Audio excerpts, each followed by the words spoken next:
My name is Dontez Lindsay. I am the general manager of Dux Trading LLC, as well as the lead trainer of StockCraft. I'm not a financial advisor, nor a CPA, and the content I create is for entertainment and educational purposes only. I trade in my account, and everything I do is hypothetical in nature because it doesn't happen in your account. My experience with trading is not typical, nor does it guarantee that similar results will be obtained by you.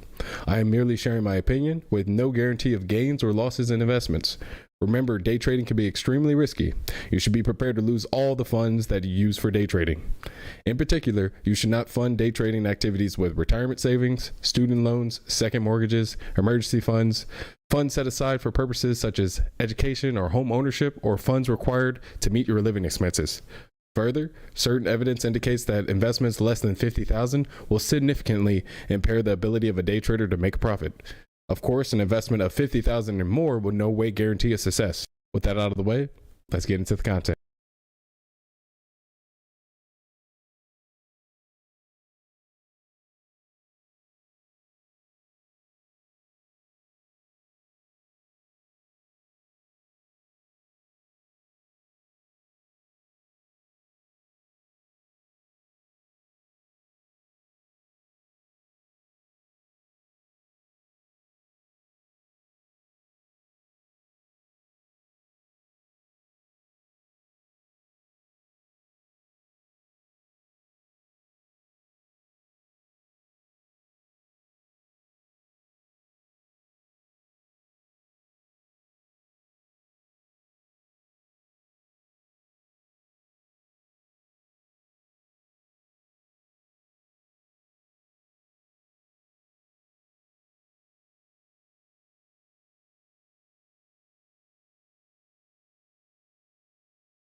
Oh, okay. Wow, I just made that so much more complicated than it had to be. It was just on mute. I just had to read. Still no sound?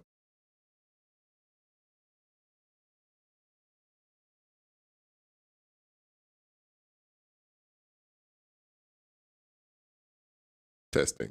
Yeah. Do I have sound now? Okay, yeah. Yeah. Have you plugged in the mic? Yes. It won't be colored if it wasn't plugged in. Yeah. Okay, so yeah, I think I have sound. Cool. Thank you. What was I saying? Oh yeah, I'll just start from the beginning. Yeah, we have a conference today, and this is the last day of the conference. Steven's going to live trade. The watch list last night was pretty much LUNR, but there were a lot of things that ran on Friday that weren't really ideal for a beginner, but there's things that you can potentially have on your watch. And MOB is something that popped up today, and ARBE, I don't know. But I'll have to, check the historic chart, see how that goes. Yeah. Yeah, I put my mic on mute because of the conference last time. Didn't want to record anything troll that I would say, especially to the cat, like during the conference. But yeah, I'm going to head out like pretty quickly so I can record his stuff, or it'll just be weird because like he'll be recording me, recording him and us. And like it'd just be Inception. But this does have a 44 million resistance within a year, which is pretty cool. Because if we have a play, you might be able to see Steven knock something out of the park live. That's pretty cool. When I do it, it's not as cool because like I'm all shaky and stuff. But 2.87 to 3.62, that is where it starts for that individual resistance. And it's pretty heavy, even though it's good. And we're already at 3 in the pre-market. So yeah, it's already did a decent test of that area. I'll just zoom in on that. Oh, the double bottom starts at 3. So we didn't even get deep into it. But the consolidated point on this is really close to 3. So this pre-market high, it represents more than just a normal pre-market high. So we may have a fail close to the pre-market high. If we can get a morning push after like, a little pullback and then top it off right there, that would be great for me. And let me just get those borrows real quick before people catch on. And what is it? I do like this at 3, but if it was a little higher, it'd be a little more ideal. But other than that,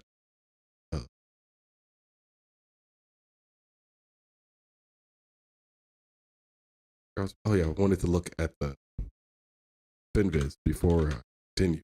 If it's, looking pretty jank for fundamentals, it'd be weird. No, I like this. 4 million float, 15 million market cap, communication sectors, technology, reasonable. And it's off of a partnership. Yeah. Yeah. Very good. And it's only 3 cents right now. Oh yeah. That's a steal. Hold on, let me buy the store real quick. Yeah, and it has the volume to go back up. Oh, money. Okay, I'm done. I have it. Oh yeah, I made a win. I forgot. I made a win, guys. I made it on Friday.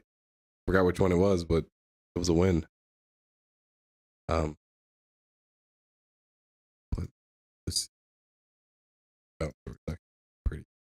pretty decent size. May go a little bit higher, so let's do it at 320.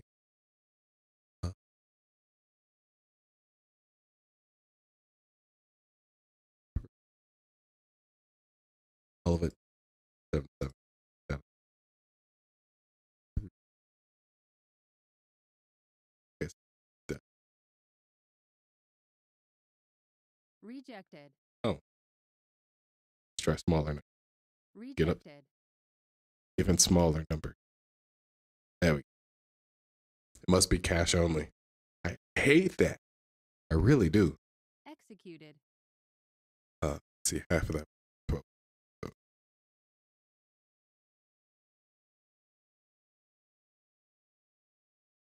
Executed. Rejected.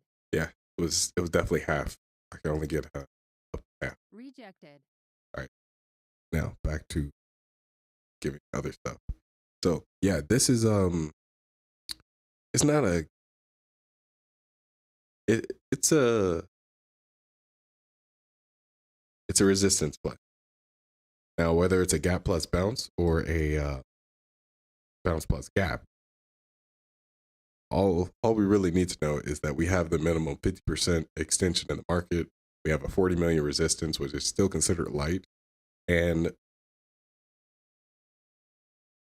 when we have a gap plus bounce, we want 20% away from that resistance.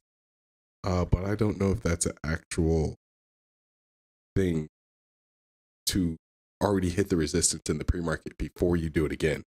I think it was closer to you have to be 20% away and then you push into it in intraday. But let me just pull up a ideal chart that I saved from last time and see if they match.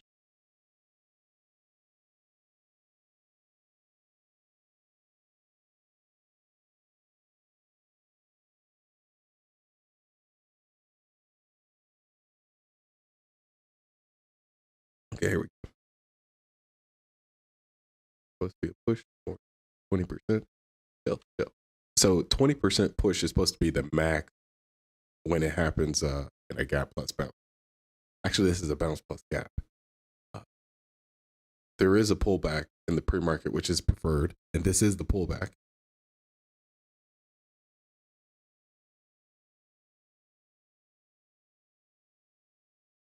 Pretty much saying be decisive with the risk. I can size in minimum half at the open, and that's another thing. Like that's why I don't think this is a bounce plus gap, is because one of my not rules, but one of the insights I have, it says to put half in at the open. And with those kind of plays, it's more of a like front loaded, top heavy kind of stuff. And we are really close to the resistance. Here, oh no, I'm gonna just pull up some charts and see if we can get a quicker out. So this is the last one I had. Or not the last one, but this is the last one I put in my overall sheet. Let me see. Yeah, so it was an 80 million resistance. And in the market, we saw that the resistance started at 265, like on the daily chart. And that 265 didn't even get touched until we did the morning push. And so that was supposed to be a 20% push until we even touched the bottom of the resistance. And remember, when we think about resistances, we think about like whole and half dollars and not really using the bottom of the resistance, especially if they're like smaller or on the lighter end versus like really big one like 100 million plus or at least 60 million plus. And the minimum gapping we have.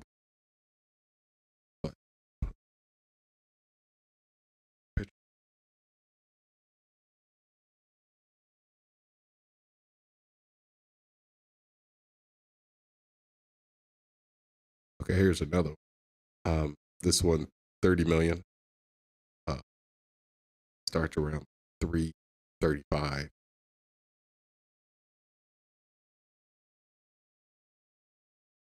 Yeah, but at the end of the day, we just know it's a resistance play, and it's kind of hard not to just size into the push and risk a fixed amount and understand that the break on the resistance itself is kind of odd. It'd be like the high a day, but since we're so close to the bottom of the resistance and it's 40 million and the pre-market volume is kind of low, we can expect like a decent push into that. Like it won't be anything like major, like completely go to the top, but that's still like within like the possibility. But I wouldn't call that gap plus bounce because that's supposed to be maximum push 20%.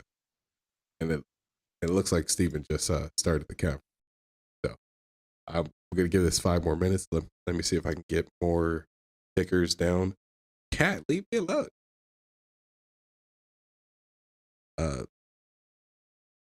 LUNR. Now this is something that's a multi-day runner.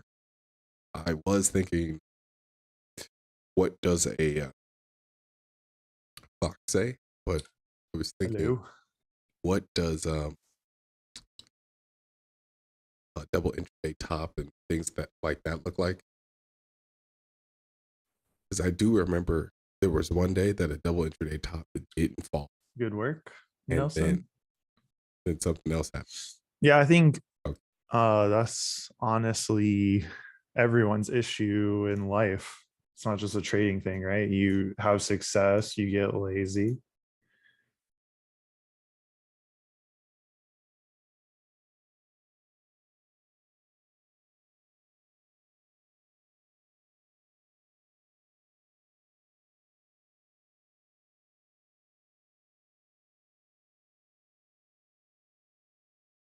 Yeah, that plus like got plus down. Bit low though. Market cap, yeah, it is a bit low. You said the float is 72K? But is live trading using the same Zoom link as the conference? Yes. Yes, it is. Okay. I still don't know how to mute them on this. So. Like the Zoom isn't even pulling up. But yeah, I might head out in a little bit. But I still want to figure out if ARBE is something that's worth trading. Easier to do this. This distracting. I think that's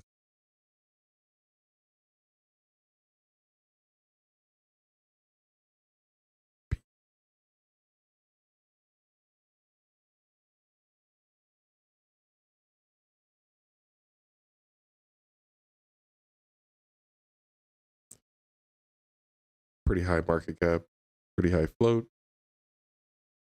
It's also in the tech sector.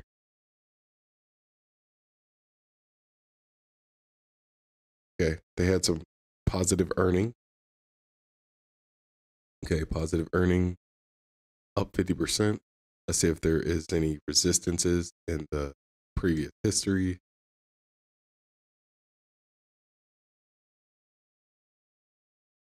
They don't have anything heavy.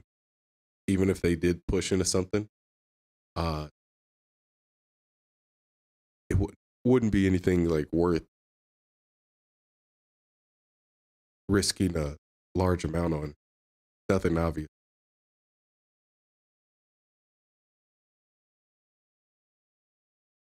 Like even if it went to like 750. But this LUNR though, he mentioned it during the conference, and I really should have rewatched like this part. But he was just saying that he was really excited for this to have some kind of drop. And I looked at it a little bit last night, but other than like a double intraday top kind of move, nothing else came to mind. So I'm gonna pull up some similar charts that I think this might be.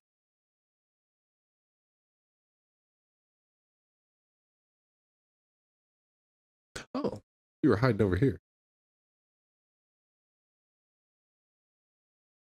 Yeah. That during the conference, talking to people.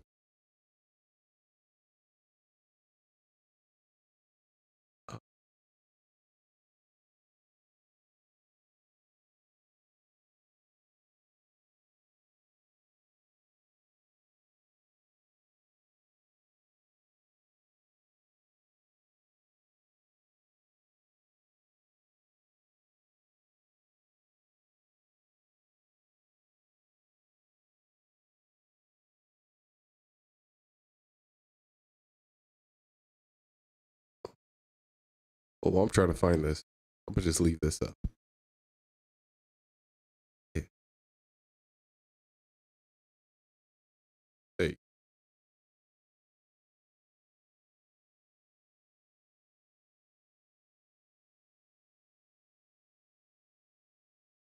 How do I turn the volume on? Hey. Let's go here. And then let's go into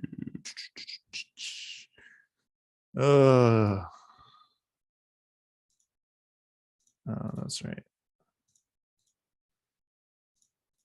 And now go into this and then click OK, automate that, click OK, turn that off. Okay, done.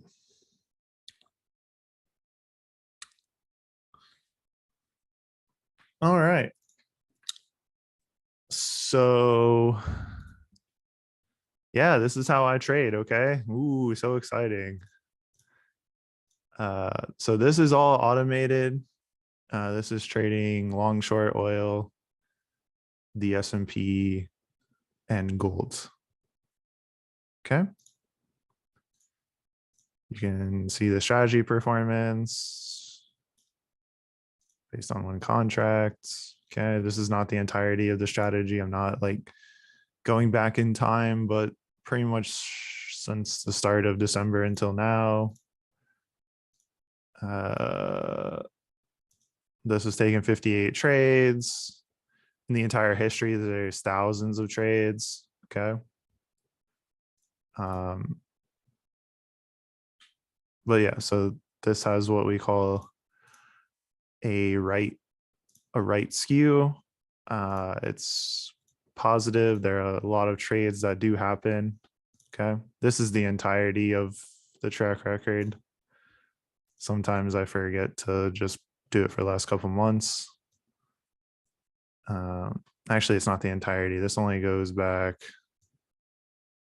This is just the last year. Sorry, it's not the entirety, but this is just based on one contract, no leveraging in.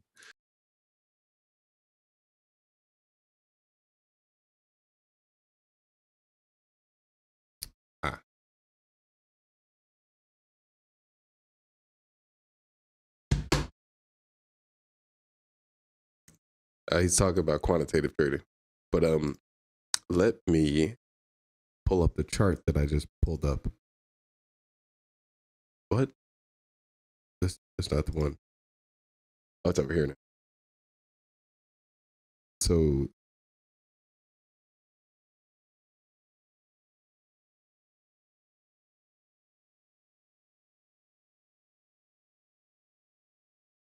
this is what I think it is. It's not what I want. It's actually a gap through resistance with like a 400 million resistance. I think I just have it in the wrong place.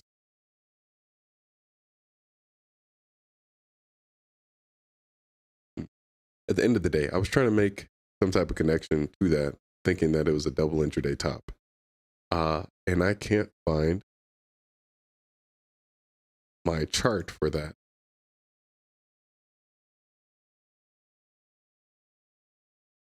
Like one that's like in detail, at least.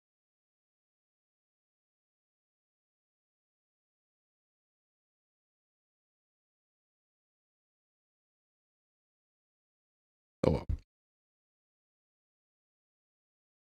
It's still here. All right. I failed you guys. Let me do it. The average spiking percentage on gap up short was 10% last year, but in 2021 it was like 50%. So which one should I use? I'm short 4,085.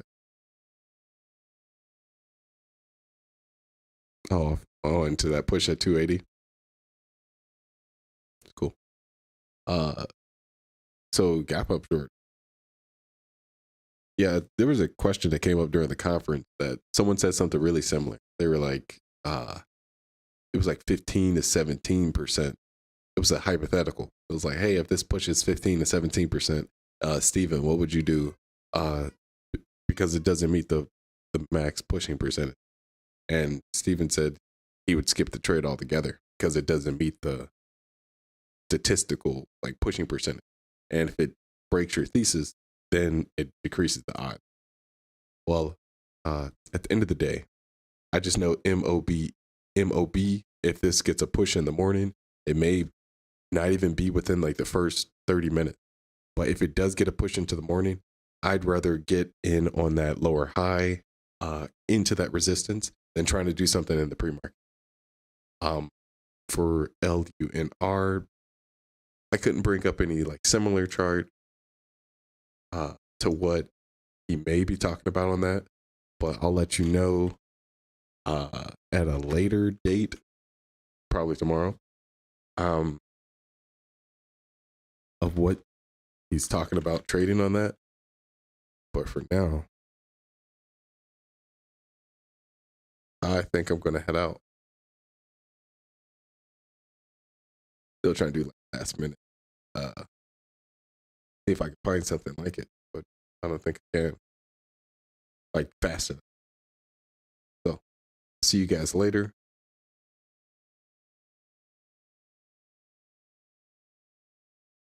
I gotta go record the conference.